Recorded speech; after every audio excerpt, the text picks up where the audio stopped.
জগদ্দলের তৃণমূল কর্মী ভিকি যাদব খুনের ঘটনায় ইতিমধ্যে গ্রেফতার করা হয়েছে একজনকে। গ্রেফতার করা হয়েছে ব্যারাকপুরের সাংসদ অর্জুন সিং এর ভাইপো সঞ্জিত সিংকে।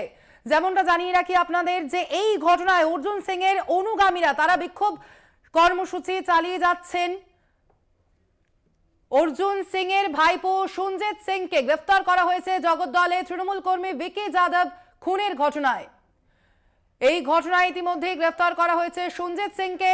এই ঘটনার প্রতিবাদে জগদ্দলে বিক্ষোভ কর্মসূচি অর্জুন অনুগামীদের। সাংসদের কার্যালয়ের সামনে বিক্ষোভ তাদের।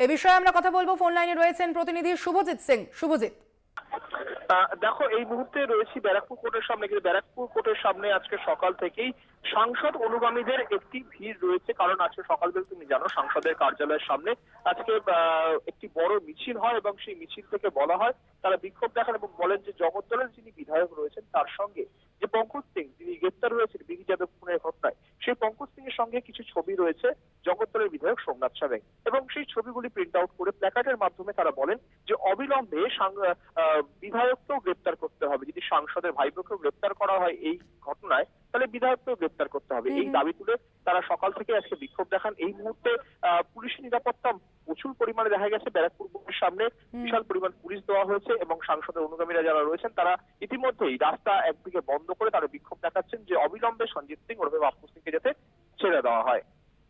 ধন্যবাদ তোমাকে শুভজিৎ। অর্জুন সিং এর ভাইপো সঞ্জিত সিংকে গ্রেফতার করা হয়েছে জগদ্দলে তৃণমূল কর্মী ভিকি যাদব খুনের ঘটনায়। এই ঘটনার প্রতিবাদে অর্জুন অনুগামীদের বিক্ষোভ। সাংসদের কার্যালয়ের সামনে বিক্ষোভ। জগদ্দলে তৃণমূল কর্মী ভিকি যাদব খুনের ঘটনা এবং সেই ঘটনায় গ্রেফতার করা হয়েছে ব্যারাকপুরের সাংসদ অর্জুন সিং এর ভাইপো সঞ্জিত সিংকে। সেই ঘটনার প্রতিবাদে জগদ্দলে বিক্ষোভ অর্জুন অনুগামীদের।